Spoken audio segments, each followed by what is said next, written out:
quick Friday news video and some Resident Evil Village footage. No spoilers, it's only the opening serving as background to this here video.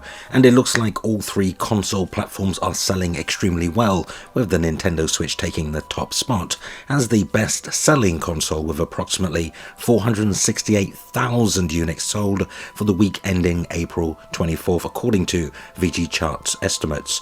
Now the Switch has now sold an estimated and whopping 84.41 million units lifetime and is on track to surpass 100 million units sold in no time at all.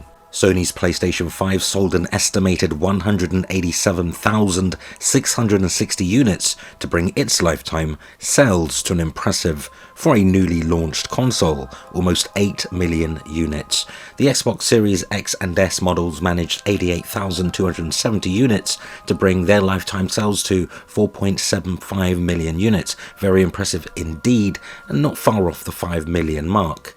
Now the aging PS4 sold an estimated 38,784 units, and the archaic Xbox One sold 16,774 units, and the dilapidated Nintendo 3DS sold 899 units.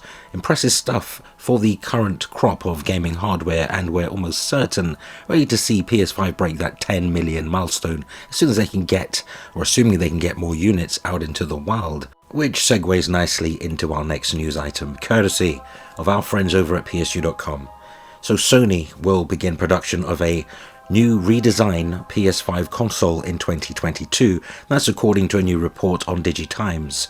The Taiwanese business website claims that suppliers including TSMC will begin producing the revamped console design between the second and third quarters of next year. Furthermore, the new PS5 design will reportedly come equipped with a new semi-customized 6nm CPU and AMD, which will be cheaper than the current 5nm version. Sony has yet to confirm plans to release a PS5 redesign at the time of this video recording, though taking Sony's track record into account, there's a high probability this could be happening.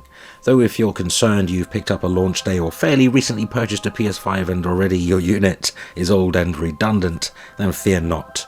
This is very likely just an internal hardware revision in order to make more PS5s available to the millions of gamers trying desperately to secure a PS5. I don't envisage a change to form factor in any way, shape or form. It'll probably just run slightly cooler.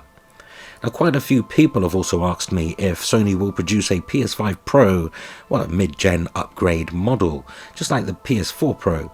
And I think it's highly unlikely but entirely possible that Sony or Microsoft will offer users a Pro or XX rated hardware upgrade because, you know, the PS4 Pro and Xbox One X were primarily, well, specifically produced to take advantage of 4K, you know, ultra high definition TVs, panels and monitors. It wasn't really designed to give you extra power. That's why the CPU was largely, you know, still weak really.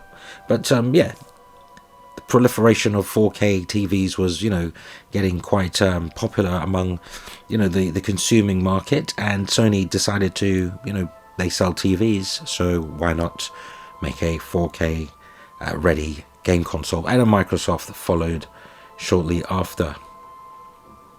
So just bear in mind though that this PS5 hardware revision is internal only, unlikely to be any changes to form factor.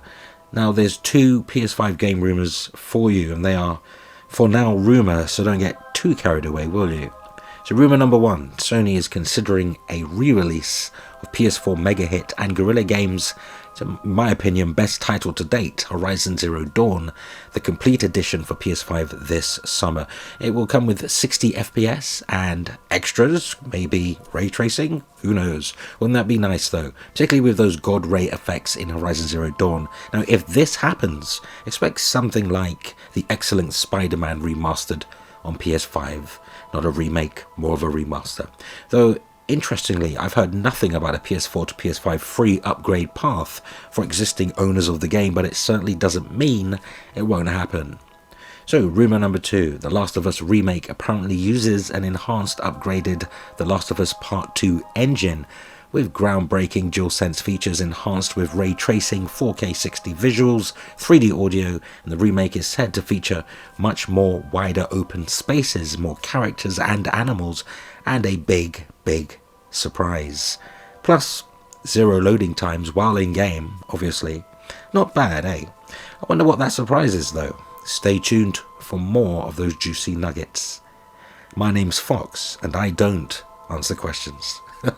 Though, what say you? Go ahead, sound off, share your thoughts and opinions on today's news, because that unfortunately brings us to the end of this video, but let's continue the discussion cordially in the comments. And for all your gaming news, rumor, plausible speculation, yes, hit that like button, of course subscribe, and hit the notification bell. Help us reach more like-minded gamers. So yeah, sure, feel free to share the video. Consider supporting Foxy Games UK via Patreon. You'll find the link in the video description. Thank you for that extra support. That concludes our time together on this Friday.